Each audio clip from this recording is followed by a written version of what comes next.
బాకా లోయ అంటే వేదనకరమైన లోయ. ఆ లోయ అది అంటే అనేకులను హతమార్చిన లోయ. శత్రువులు ఆ ప్రాంతంలో ఇశ్రాయేలు ప్రజలను అనేకులుగా అనేక మంది జనాంగాన్ని చంపేసిన ఆ లోయది. అది బాకా లోయ అంటే ఊదుడు లోయ అంటారు కదా. బాకా అంటే ఏంటి చెప్పండి? గొట్టం అంటారు కదా. గొట్టం ఏమొస్తుంది? శబ్దం వస్తుంది, అంటే ఊదుట. ఈ వేదనకరమైన పరిస్థితులు సాదృశ్యంగా తీసుకున్నాం. ఈ బాకా లోయ కొన్ని మాటలు దాని గురించి రాయబడ్డాయి, కానీ నేను తీసుకున్న మాటను బట్టి, నాకు ఇచ్చిన తలంపును బట్టి, ఈ బాకా లోయ అనబడుతున్న ఆ లోయలో వారు అంటే ఇశ్రాయేలు ప్రజలు వెలుచు ఆ ప్రాంతానంతా ఎండిపోయిన ప్రాంతముగా ఉన్నట్లుగా మనం చూస్తాం. దానిని జలమయముగా చేయుదురు అని రాయబడింది. అంటే జలమయముగా అంటే నీళ్లు లేని చోట నీళ్లమయముగా. పిల్లరా, బురద లేని చోట నీరు ఉంటుందా? ఉండదు కదా.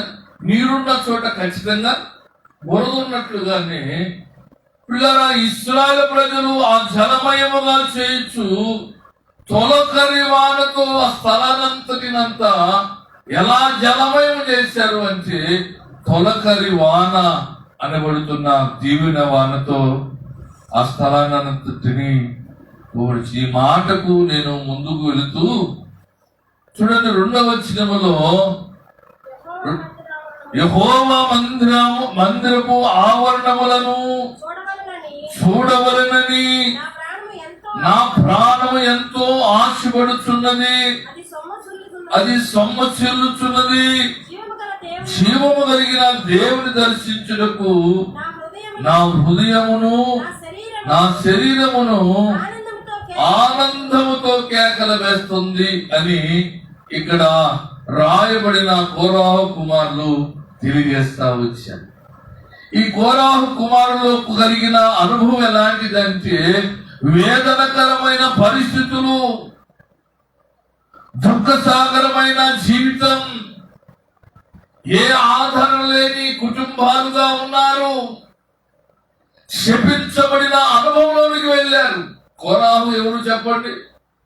ఈ కోరాహు ఎలాంటి వాడంటే, దేవుని సేవకుడి మీద ఎదురువాడినవాడు, తిరుగుబాటు చేసిన వాడు. మోషే మీద తిరుగుబాటు చేసిన ఆ కోరాహు కుటుంబాన్ని దేవుడు నిర్మూలన చేశారు. కానీ ఇంకా వారి కుమారులు ఉన్నారు అంటే, వారి చిన్నతనంలోనంట బైబిల్ పండితులు చెప్తారు, వారు ప్రక్కనే దేవుని ఆలయంలో ఉన్నారు కనుక వారు బ్రతికిపోయారు. వాళ్ళు తల్లిదండ్రులకు చేసిన దేవుని ఉగ్రతను చూసి వాళ్ళంట దేవుని సన్నిధిలోనే నిత్యము బ్రతకటం నేర్చుకున్నారంట. దేవునికి స్తోత్రం, హల్లెలూయా.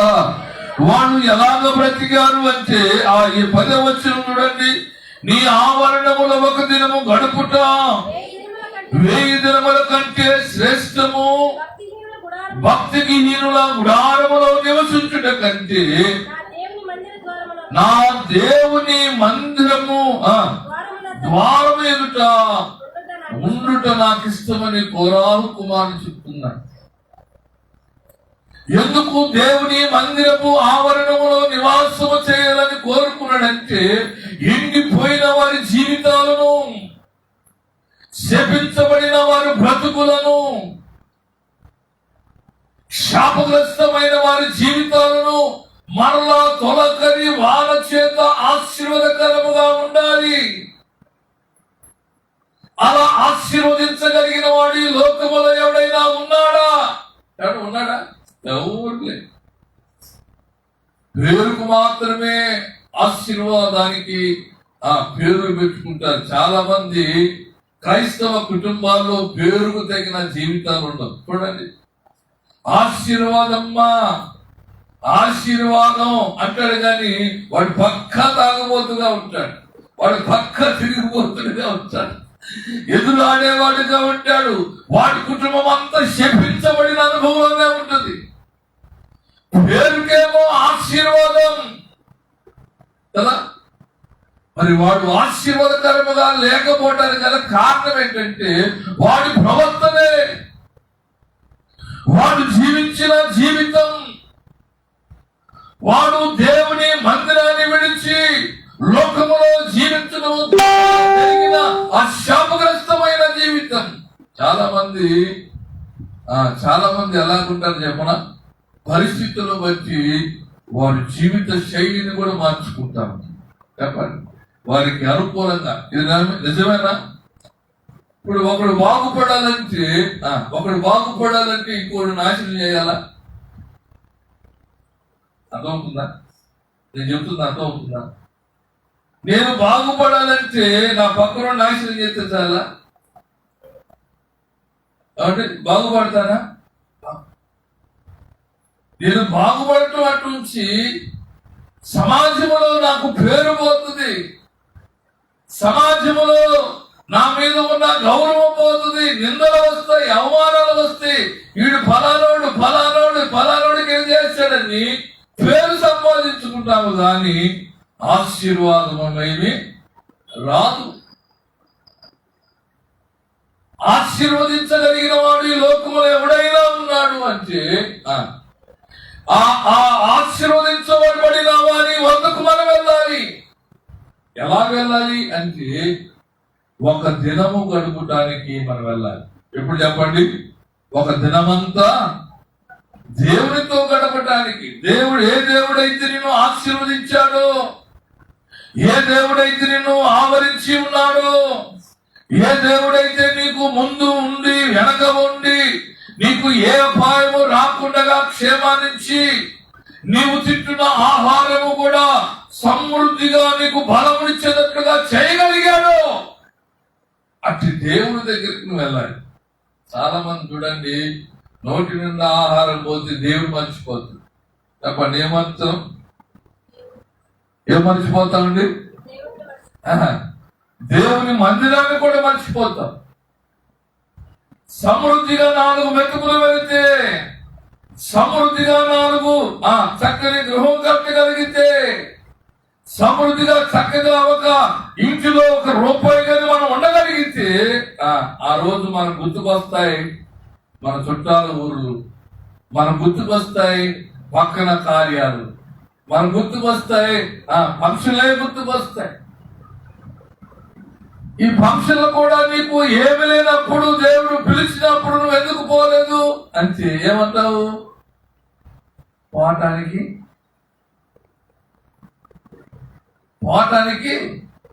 డబ్బు లేదు గనక, నీకు మనసు లేదు. ఇంటికాడ కూర్చొని ఏం చేస్తామని అయితే దేవుని మందిరానికి వెళ్దామని వస్తాం. కన్నీటిలో నిన్ను చూసిన వాడు, వేదనలో నిన్ను చూసిన వాడు, వేదనకరమైన పరిస్థితిలో నీ కుటుంబాన్ని చూసిన దేవుడు నిన్ను కరిగిరించి క్షేమాన్ని కలగజేసి సమృద్ధిగా ఒక ఆహారం తినగలిగినట్లుగా, చక్కని వస్త్రాన్ని ధరించగలిగినట్లుగా మంచి గృహాన్ని దేవుడిస్తే, దేవుడిచ్చిన తర్వాత మనం ఏమవుతున్నాము? దేవునికి దూరం అయిపోతున్నాం. పిల్లరా చూడండి, కొరాహు కుమారులు ఏమని కోరుకుంటున్నారంటే, నేను ఆయన ఆవరణములో దేవుని ఆలయములో గడప ఎదుట కనిపెట్టుకోవటమే నాకు మేలు అంటున్నాడు. ఈ లోకములో పిల్లరా మనం చూస్తే ఇంకో మాట చూడండి, పరిశుద్ధ గ్రంథములో 122వ కీర్తనలో ఒక మాట ఉంటుంది. 122వ కీర్తనలో మొదటి వచనం చదవండి. యెహోవా మందిరమునకు వెళుదామని జనులు నాతో అన్నప్పుడు నేను సంతోషించెదను. యెరూషలేమా, మా పాదములు నీ గుమ్మములో నిలిచి ఉన్నవి. యెరూషలేమా, బాగా కట్టబడిన పట్టణం వలె నీవు కట్టబడి ఉన్నావట. చప్పుడు పడుతుంది, ఏమిస్తుందిమా? అంతేనా? ఎంతనైనా వాటిని గెట్టుకొట్టు. దేవునికి స్తోత్రం. హల్లెలూయా. దేవుడు నిన్ను ప్రేమించి అన్ని విషయాల్లో ఆశీర్వదిస్తే యెరూషలేమున కొడుతున్న దేవుని మందిరములోనికి ఇశ్రాయేలు ప్రజలు అంటున్నారు చూడండి, యాత్ర చేయాలి. అక్కడ పై వచనంలో రాయబడుతుంది, దేవుని మందిరములకు పోవుటలో దావీదుకున్న సంతోషం కలిగి ఉన్నాడు. యెరూషలేము కొరకు ప్రార్థన చేశాడు. ఈ 9 వచనాలు మీరు చూస్తే, ఈ 9 వచనాలు 3 వచనాల వరకు దావీదుకున్న ఆశను బట్టి చూస్తా ఉన్నా. దావీదుకి ఏముంది? ఏ వ్యక్తి అయినా వచ్చి దేవుని మందిరానికి వెళ్దామంటే అతను ఏమంటున్నాడంట? బహుగా సంతోషించేవాడుగా ఉన్నాడు. ఎందుకు అంటే దేవుని మందిరంలోనికి వెళితే దేవుడు తనను దీవిస్తాడు కదండి. ఒక స్నేహితుడి దగ్గరికి వెళ్తున్నాం అనుకోండి, ఒక స్నేహితుడు కొత్తగా పరిచయం అయ్యాడు. ఆ స్నేహితుడి దగ్గరికి ఎప్పుడో ఒకసారి వెళ్తావా, తాపకి వెళ్తారా?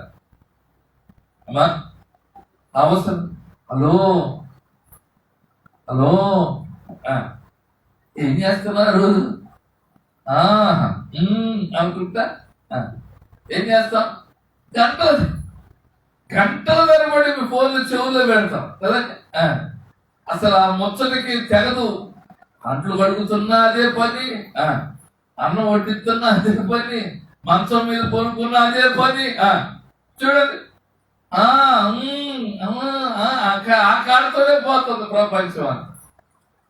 పిల్లగా ఇష్టమైన వ్యక్తులతో మాట్లాడుతున్న ఆ సమయాన్ని మాట్లాడాలి, ఇష్టమే మాట్లాడుకోవాలి, తప్పదు.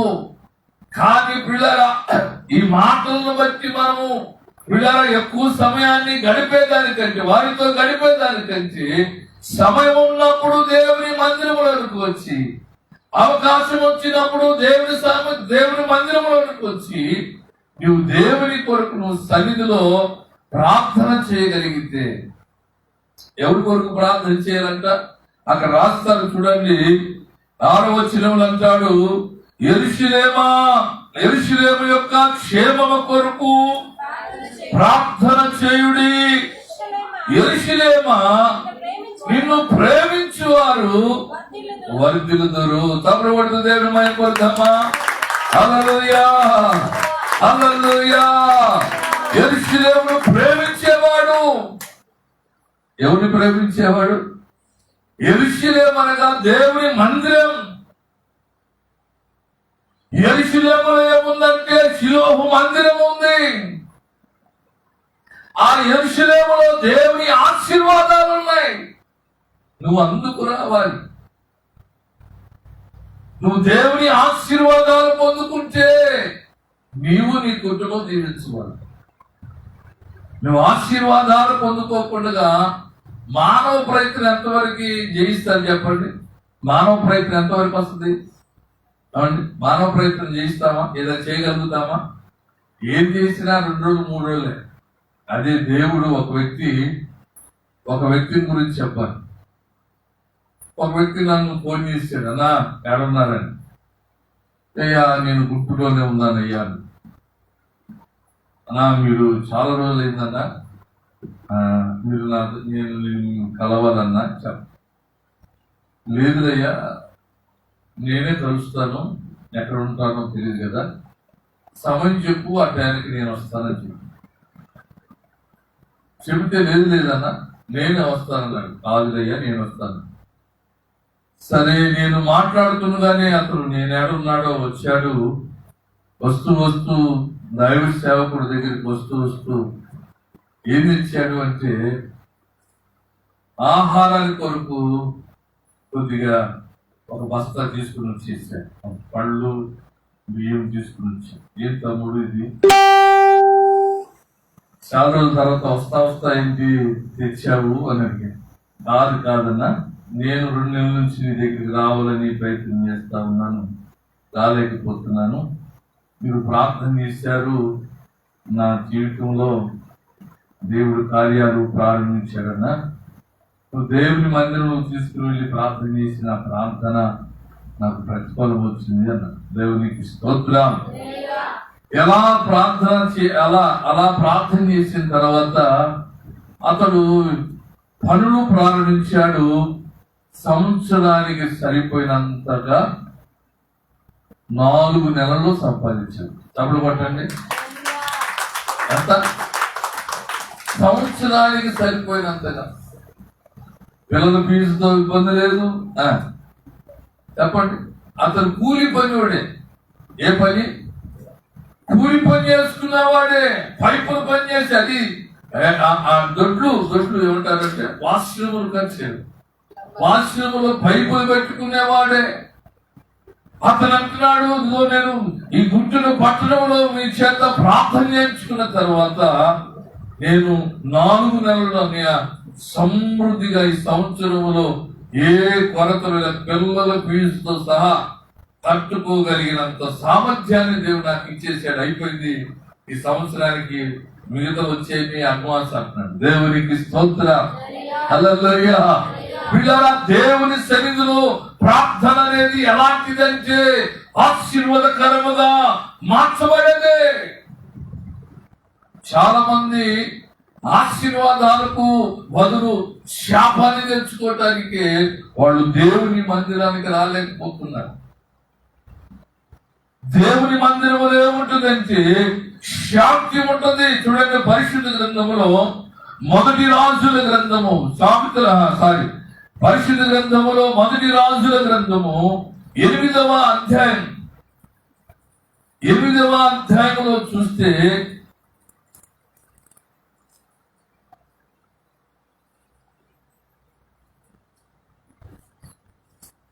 8వ అధ్యాయము 38వ వచనం. ఇశ్రాయేలులకు నీ జనులలో ప్రతి మనిషి నువ్వు ఎరుగుదువు గనుక తన మనోవ్యాధిని తెలుసుకొనును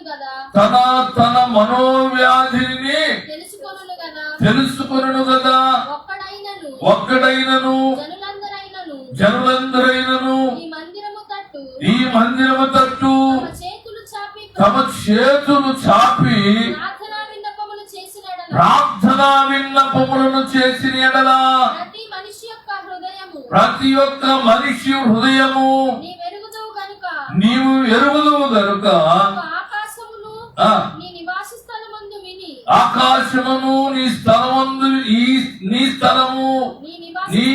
స్థలమందు విని క్షమించి ఎవని ప్రవర్తన బట్టి వానికి ప్రతిఫలం ఇచ్చి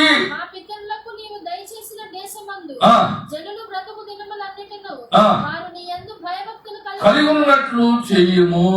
దేవునికి స్తోత్రం.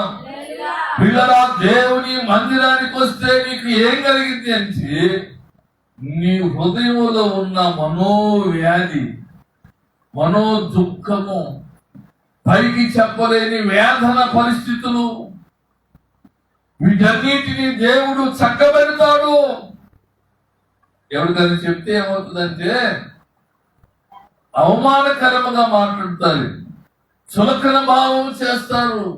నీలో ఉన్న పరిస్థితులు చూడండి. భర్త చేసుకున్న భర్త అయినా రోజు నా కట్ట బాగలేదు, ఇట్టు బాగలేదు, అట్ట బాగలేదు అంటాం అనుకోండి.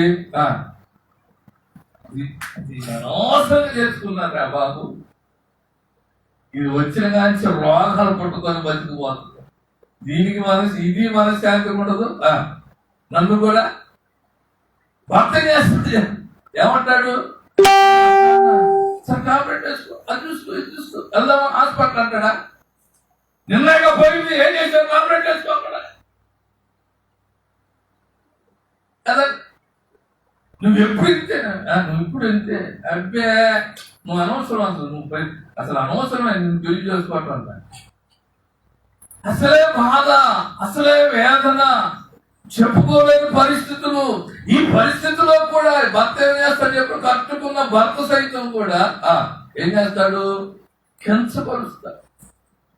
అదే చూడండి, ఇలాంటి వేదన కలిగిన కాలం ఉంది. చెప్పండి, యేసుక్రీస్తు వారు పరిచర్య చేస్తున్న దినాల్లో ఒక ఆమె ఉంది. ఎవరు ఆమె? రక్తస్రావణపు స్త్రీ. ఆమె ఎవరికైనా చెప్పగలిగిందా? ఆమె పరిస్థితి ఏదని చెప్పగలిగిందా?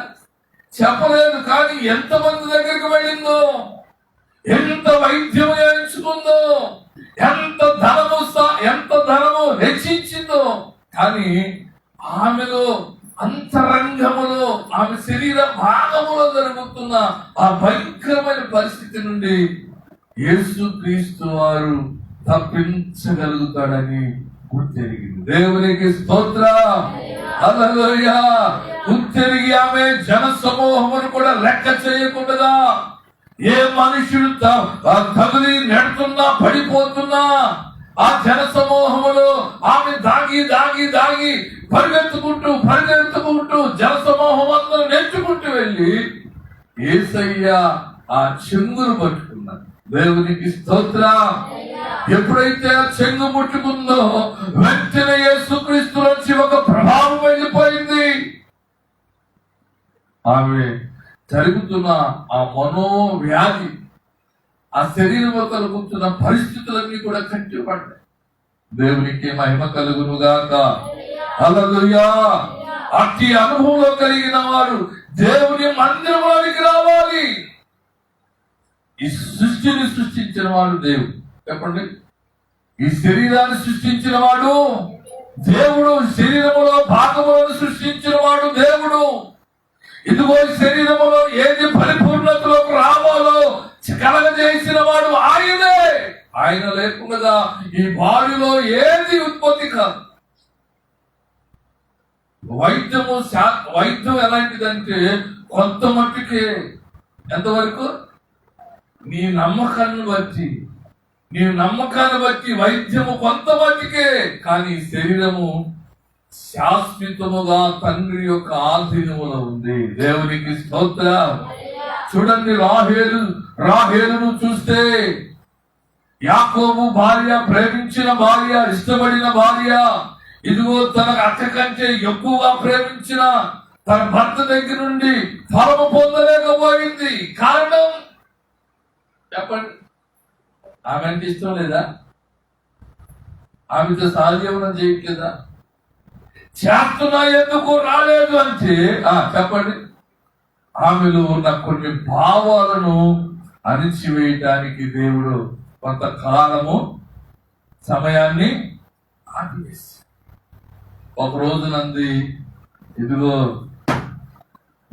జబ్బుదాంతో పోతున్నాను, దుర్మార్గుడా, మొదలు నన్ను ప్రేమించి నాతో ఉండి నన్ను కాదని మఖం చేసుకొని దాంతో పోతున్న జబ్బు మొక్కడా, జబ్బు దానికి పిల్లలు జరుగుతుంది, నాకు లేకుండా చేస్తున్న దుర్మార్గుడా, నువ్వేంద్ర నన్ను ప్రేమించింది, నువ్వు నన్ను అసలు ఇష్టపడుతున్నావా లేదని తగాదాడిందంట. అంటే ఆ 35 రాస్తాడు, అమ్మాయి ఇప్పుడు నేను ఈ సంవత్సరం నీ పిల్లలు ఇవ్వడానికి నేను దేవుడిని అంటున్నా, అమ్మాయి నీకు పిల్లలు ఇవ్వటానికి నేను దేవుని కాదు. నువ్వు దేవుని దగ్గరికి వెళ్ళు, దేవునితో పరుగులాడు, దేవుని మందిరానికి వెళ్ళు, ప్రార్థన చేసుకో, దేవునితో ముఖాముఖిగా మాట్లాడు, దేవుని కార్యం జరిగిస్తాడని యాకోబు రాహేలుతో అన్నప్పుడు దేవుడు ఆ దినాన రాహేలు కన్నీటిని చూశాడు. దేవునికి స్తోత్రం. ఆమె కొంతకాలము ఆగిపోయిన తన జీవనంలో సంతాన ఉత్పత్తి కలగలేకుండా ఉండిపోయిన ఆమె పరిస్థితులన్నింటినీ కూడా దేవుడు ఆశీర్వదించాడు. ఒక జనాంగాన్ని మరలా రాహేలు నుంచి వచ్చి దేవునికి స్తుతి కలుగును గాక. హల్లెలూయా, హల్లెలూయా. దేవుని మందిరంలోకి వస్తే నీ మనో దుఃఖమును సైతము కూడా సంపూర్ణ సంతోషము చేయగలిగిన దేవుడు. హల్లెలూయా. అందుకని ఈ మధ్య ఒక పాట పాడతాను. ఏమైనా చేయగలవు, కథ మొత్తం మార్చగలవు, నీ నామముకే మహిమంతా తెచ్చుకుందువు. యేసయ్యా, యేసయ్యా,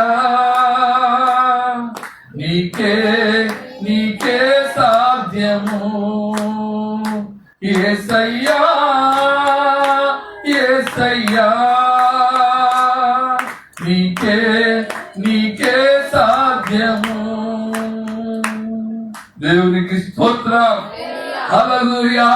నువ్వు దేవుని మందిరములకు వస్తే నీ జీవితంలో జరగని ఏ కార్యమంటూ జరగకుండా ఆగదు. నువ్వు విశ్వసించాలి. నువ్వు దేవుని మందిరానికి రావాలి. యెరూషలేమా నిన్ను ప్రేమించువారు వర్ధిల్లుతురు. దేవునికి మహిమ కలుగును గాక. దేవుని మందిరాన్ని ప్రేమించి దేవుని సంఘాన్ని నువ్వు ప్రేమించి ఇదిగో సంఘ సహవాసములో దేవుని సన్నిధిలో దేవుని దీవెనల కొరకు నువ్వు ఆశ కలిగి ఆసక్తి కలిగి దేవుని మందిరానికి రాగలిగితే నిన్ను వర్ధిల్లు చేస్తా. అది ఆర్థికంగా అయినను బాకాలు అంటే ఎండిపోయిన అనుభవంలో ఉన్న ఆ జీవితాలను తొలకరి వాన చల్లుతో ఆ లోయంతటిని నింపేశాడంట. దేవునికి స్తుతి కలుగును గాక. హల్లెలూయా. ఏ పరిస్థితుల మధ్యలో నువ్వు నడుస్తున్నావో, ఏ అరణ్య అనుభవంలో నువ్వు జీవిస్తున్నావో, ఏ ఆదరణ లేక అల్లాడిపోతున్నావో, ఈ మధ్యాహ్నకాల సమయంలో నా దేవుడు అంటున్నాడు, నీవు యెరూషలేమును ప్రేమించగలిగితే, యెరూషలేము అంటే ఇశ్రాయేలు దేశాన్ని ప్రేమించమని కాదు కానీ ఇదిగో నీ ఎదుట నా దేవుని మందిరములో నువ్వు వెళ్తున్న సహవాసాన్ని నువ్వు ప్రేమించగలిగితే ఆ మందిరపు ద్వారా నీకు తృప్తిని కలగ చేయగలిగిన దేవుడు. దేవునికి స్తోత్రం. హల్లెలూయా. అందుకని చూడండి, ఆ 130వ కీర్తనలో కూడా మొదటి వచనంలో అంటాడు. 130వ కీర్తన మొదటి వచనంలో చదవండి. ఆ మాటను మీరు చదివితే ఒక శ్రేష్టమైన మాటను మీరు చూడగలుగుతారు. అగాధ స్థలములో నుండి నేను నీకు మొరపెట్టుచున్నాను. ప్రభువా, నా ప్రార్థన ఆలకించు, చెవియొగ్గి నా ఆర్తధ్వని వినుము. యెహోవా, నీవు దోషములను కనిపెట్టి చూచిన ఎడలా ప్రభువా అయినను జనులు నీ యందు భయభక్తులు నిలుపునట్లు నీ యొద్ద క్షమాపణ జరుగును. దేవునికి స్తోత్రం. హల్లెలూయా. నేను ఇలాంటి దాన్ని కదా, అలాంటి వాడిని కదా, ఇలా జీవిస్తున్నాను, దేవుడు నన్ను ఆశీర్వదిస్తాడంటావా, దేవుడు నన్ను క్షమిస్తాడంటావా, ఇదిగో దేవుని సన్నిధిలోకి రావడానికి నేను యోగ్యుని అంటావు అనుకుంటున్నావేమో. ఎలాంటి వాడినైనా ఎలాంటి పరిస్థితుల్లో ఉన్నా దేవుడు నిన్ను క్షమించే దేవుడు. దేవునికి స్తోత్రం. హల్లెలూయా. నిన్ను క్షమించి ఆయన కృపతో నిన్ను ఆవరించే దేవుడు, ఆ కృపలో నిన్ను విస్తరింపజేసే దేవుడు, ఆ కృపలో నిన్ను ఆశీర్వదించే దేవుడు. దేవునికి స్తోత్రం. హల్లెలూయా. హల్లెలూయా. అందుకనే దేవుని సన్నిధిలో దేవుని మందిరంలోనికి మనం రావాలి. నీ కష్టార్జితాన్ని ఆశీర్వదించేవాడు కూడా దేవుడే. నీ ప్రయత్నాలన్నీ సఫలపరిచేది కూడా దేవుడే. ప్రయత్నాలు ఎన్నో చేస్తున్నావు, కష్టమెంతో పడుతున్నావు, కానీ కష్టానికి తగిన ప్రతిఫలం ఏదన్నా ఉంటుందా? రావట్లేదు. మనకు వచ్చేది రూపాయి అయితే 10 రూపాయలు ఎదురు చూస్తా ఉంది. కారణం ఏంటి చెప్పండి? ఆ వచ్చే రూపాయలోనే రోగములు, బాధలు, ఏంటి బాధలు చెప్పండి? వడ్డీలు, రోజువారీలు. మరి తిండికే మిగిలింది, ఏమైనా మిగిలిద్దా? పొద్దున వండుకున్నాను, మళ్ళీ ఆలోచించి తినాలి మధ్యాహ్నం. ఏం చెప్పండి? వండుకుంటాం దేశ నిండా కూర వండుతాం. కూర వండుకొని తినేటప్పుడు ఏం చెప్తాం చెప్పండి? ఏం తట్టేసుకుంటాం, సాయంత్రం కావాలి. ఏం అంత తింటున్నావు? ఏంటి ఏం కావాలి ఇప్పుడు? ఎప్పుడు కావాలి? ఏందయ్యా తింటావేందయ్యా? సాయంత్రం పిల్లలకు ఉంచయ్యా. పిల్లలకా తల్లిగా చెప్పాలి. ఎవరికి? ముగ్గురికి, ఇద్దరు కావాలి. తల్లి పిల్లలు పుంచితే తల్లి తింటుంది ఖచ్చితంగా. దేవుని స్తోత్రం. ఇది మాత్రం మధ్యలో పచ్చడి వేసి తింటారు. పిల్లలకి అమ్మాయి నాకు వద్దని పిల్లలు కాడ చేసి పెట్టాను. వాడు కలిపి పెట్టే మొదల్లో ఏమో కూడా సాయంత్రం తింటారు కూర. దేవునికి స్తోత్రం చెప్తాడు. వాడు తినకపోయిన మిగిలిన అన్నం తింటారు, తల్లి తింటారు. చూడండి, అందుకనే పరిశుద్ధ గ్రంథంలో దేవుని మందిరంలో చాలా శ్రేష్టమైన సంగతులు రాయబడ్డాయి. ఇవన్నీ కూడా మనోళ్ళకి అర్థం కావు, క్రైస్తవులకు అర్థము కాదు. దీవెనలేమో రావాలి, ఆశీర్వాదములే రావాలి, ఏడుపు మొహాల్ని సంతోషంగా ఉంచాలి, దరిద్రము పోవాలి, కట్ల మన చేతిలో ఉండాలి. కానీ దేవుని మందిరాన్ని మాత్రం మనము ప్రేమించలేము, దేవుని మందిరానికి రాలేము, దేవుని పనిలో సాకారులుగా ఉండలేము. చూడండి 24వ కీర్తనలో 24వ కీర్తన మొదటి వచనంలో అంటాడు, మనుషులు మన మీదకి లేచినప్పుడు యెహోవా మనకు తోడై ఉండని ఎడల వారి ఆగ్రహం మన పైని రగులు కొన్నప్పుడు, యెహోవా మనకు తోడై ఉండని ఎడల వారు మనలను ప్రాణముతోనే మృంగివేసి ఉందురు. పిల్లలు ఎక్కడ చూడండి, జనులు మన మీదకి లేచినప్పుడు అంటే జనాంగం లేచినప్పుడు అంటే శోధన మన మీదకు వచ్చినప్పుడు, శోధనలు మన మీదకు ఉన్నప్పుడు, మన కుటుంబంలో ఉన్నప్పుడు, దేవుడు గారు మనలో ఉంటే ఈ శోధన నుండి తప్పించగలిగిన వాడు దేవుడు. దేవునికి స్తోత్రం. దేవునితో మనము లేకపోతే చూడండి, మనుషులు ఏమవుతారంట, మృంగి వేస్తారంట. మనిషి ఎప్పుడు నేను మెంగలనా మిమ్మల్ని? నాకైతే ఉంది కోపం వచ్చింది, అది చక్కగా లోపల వేస్తున్నాను కదా, కానీ నోటికి పట్టరే. నేను జంతువు అయితే బాగుంది కదా. ఇక్కడ రాయబడింది అదేగా, నేను తప్పు చదివానా? ఏమందంట, మనుషులు మన మీద లేచినప్పుడు యెహోవా మనకు తోడై ఉండని ఎడల వారి ఆగ్రహము మనపై పని రగులు కొన్నప్పుడు, యెహోవా మనకు తోడై ఉండని ఎడల వారు మనలను ప్రాణంతోనే మింగేస్తారు. ఇప్పుడు పాము కప్పని చంపి తింటదా, చంపకూడదు తింటదా? చెప్పాలి అంటే చంపి తింటదా? చంపకుండా తింటు. మనుషులు కూడా మనల్ని మన మీదకు వచ్చినప్పుడు, బాధ పెడుతున్నప్పుడు మనం బతికి ఉన్న సత్యం అనుభవంలోనే ఉంటాం. ఎందుకు చెప్పండి? మాటల చేత ఏం చేస్తారు మనల్ని? మాట